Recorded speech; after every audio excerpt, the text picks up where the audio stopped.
phenomenal. He says, love never fails. Love never fails. That you find only in the Bible. It always fails outside. It has always. Love never fails. And the verb Paul uses, fails, actually in relation to how a flower withers and fades away. If you keep a flower, it's hard to keep a flower more than 2-3 days, even if you put it in water and put some all those feed or whatever you normally put flower was, but it withers and it goes away and it decays and you throw it away. But as we understand, the love of God never fails, and it is everlasting. And if you look at different translations of the same verse, NLT says, love will last forever. We're talking about God's love. And Message Bible says it never dies. Revised Standard Version, it says it never ends. And it is eternal. God's love will never come to an end. Same verse, rendered differently. What it means is love never fails. But in our experience, it always fails. Governments fail, crowns fail, emperors fail, and great people fail, saints fail, and prophets failed. And if you look at the Bible and so on, everybody failed, and God's love will never fail. Oh, how could God love us like this? No one has unfailing love, but God seems to have this everlasting love. No person in the whole of the universe has been able to love with perfection. Well, God, how could God love like that? And what's the difference? The love of God. Unlike human love, God's love is completely different. Human love depends on the object of your love. If that guy is lovable, you love. If that guy invites you for a cup of tea, you express some love. And if that guy is dressed up well and then he's looking lovable, you show some love. Your love always depends on the object of our love, that is human love. It is always like that. If 1,000 people pass by, your response to each of them is different, not the same. You cannot love each of them the same. Your love changes, your response to that person changes. We will never be able to feel the same about each of these people. Our love is regulated by their appearance. Our love is regulated by the way they speak, their personality. And even if you love someone deeply, over time it fluctuates. It changes. The fact of the matter is, the receiver of your love actually regulates your love. If that guy behaves well, you love. If he doesn't, you don't. It's always like that, and I always see that in my life. How does God love? Does he love us because of our goodness? Does he love us because of our kindness? Does he love us because of our great faith? Not at all. He loves us because of his goodness. He loves us because of his faithfulness. He loves us because of his kindness. That's why John says something very interesting. This is love. Not that we love God, but that he loved us. Not that you and I did something, but no. But I don't know how you feel it. Does it comfort you that he loves you and he loves me? Does it comfort you? Does it comfort you of the fact that God's love doesn't depend on your love? Does it comfort you? His love doesn't change because you have done something right or wrong. His love doesn't increase because you've done great things. Yesterday you fed 100 people. God's love doesn't change. Because you missed the mark, his love doesn't change. Does it comfort you? The abundance of your love doesn't increase his. And your lack of love, your failures, doesn't decrease his. His love is forever. Your goodness doesn't enhance his love. It is the same. And your weakness doesn't dilute his love. His love is constant. That's why Moses says something interesting, and that is true for all of us. The Lord did not choose you or lavish his love because you are larger or greater than any other nations. He loves you because you are the smallest of all the nations and the most rebellious of all the nations.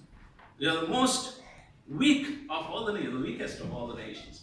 That's why God loves you. Or more than that, it's simply because the Lord loves you. And that is his decision. And he loves you simply because he has chosen to do. He loves you even if you don't feel lovely. He still loves you. He loves you when no one else loves you. The whole world may not love you. Your family may not love you, Akash. But God loves you. People may ignore you, people may abandon you, people may even divorce you. Lots of these things are happening. But God always loves you, no matter what. This is what the Lord, Paul writing to Romans says, I'll call nobodies and make them somebodies. I'll call the unloved and make them beloved. Does it comfort you? And this is his promise right from the time of Jeremiah. I have loved you, my people. I have loved you with an everlasting love. With unfailing love, I have drawn you to myself. It's an unfailing love that we are talking. Do you know that all this? Can you recognize his face? Do you recognize him? Anyone? His name is Maximilian Kolbe. He's a Polish priest. Lived during the time of Second World War, the Auschwitz time, and he was arrested by the Germans and then he was put in prison. And he was in Auschwitz serving in very hard conditions and so on. And you go up in search of this guy and this beautiful, beautiful life that he lived. And one day in the life of Auschwitz, a prisoner escapes. And the German soldiers get really annoyed about it, and then he storm into the prison, and then tell us where did he go, how did you, no one was able to answer. That guy escaped somehow. So as a deterrent to stop this thing happening again and again, what they've done is they selected 10 people randomly, and then said, we are selecting these 10 people, and then we are going to put them in starvation till they die.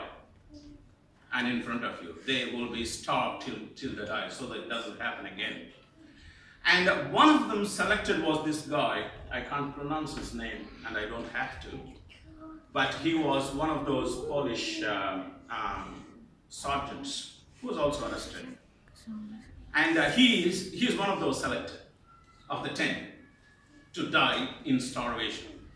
So this guy started to cry, my wife, my children, and so on. He started to suddenly think about, he knew he was going to die because he was selected as one of them. And he started to cry, started to wail, my wife, my children, and all that. And then Maximilian comes and then walks in and then said, if you could leave him, I will take his place. Germans liked it. because prison, boring, no entertainment, nothing. And something unusual has happened. This guy, knowing fully well what Auschwitz is, what the cruelty of German soldiers at the time is, and coming forward and then choosing to stand for someone else. So they accepted it willingly, and that this guy, he didn't have even a word to say thank you. All that you read his testimony later, he lived for 93 years later on. After the World War II and so on, he had his children and he had his family and everything else. He didn't have even time to say thank you. The all in his system, the one thing that was coming out of his system was, thank you, I want to thank you, this guy, I want to thank him, because he is standing for me, he is dying for me. That was his urge. You read his testimony. And that one word didn't come out of him, I didn't have that opportunity to say thank you, thank you, thank you. How can I say thank you? How can I say thank you enough in this particular situation? That was his desire, and you have to read his testimony, that is still in his heart. I couldn't say thank you to this guy. But all that he expressed was tears and so on. And German soldiers quickly took him and then they put him for starvation and so on. And because this guy chose to be with him, they were extra cruel to this guy during that time. But amazingly, 6 of them died of starvation, 4 of them did not die, and 1 of them is Max Miller. In spite of the extra cruelty that they showed to this guy, he didn't die after some time of starvation and no food and dehydration, no water, nothing. You just have to die like that. And finally they needed some space there, and they had to get out of these guys, and they inject him carbonic acid and kill him. Now this man's testimony is this. Greater love than this man, no man hath, that a man lay down his life for his friends.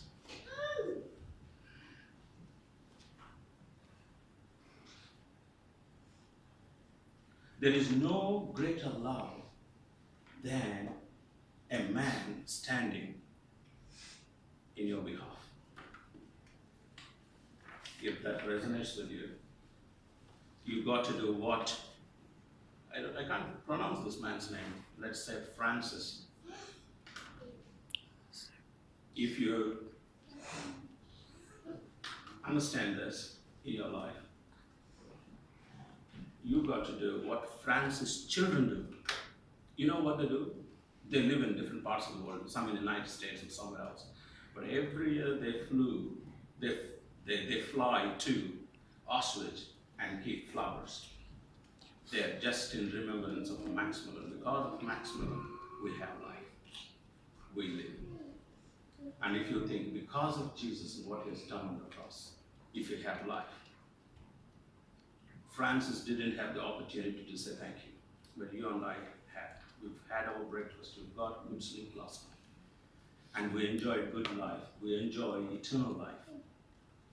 And we enjoy everything the Lord gives us. And you and I have the opportunity to raise our voice and say, thank you, Lord. Thank you for what you've done. Thank you for what you've done. If you didn't, I would be in that place. My family would be in that place. My wife would be in that place. My children would be in that place. And if you feel what the Lord has done in your heart, in your life, this is your opportunity and mine to worship the Lord in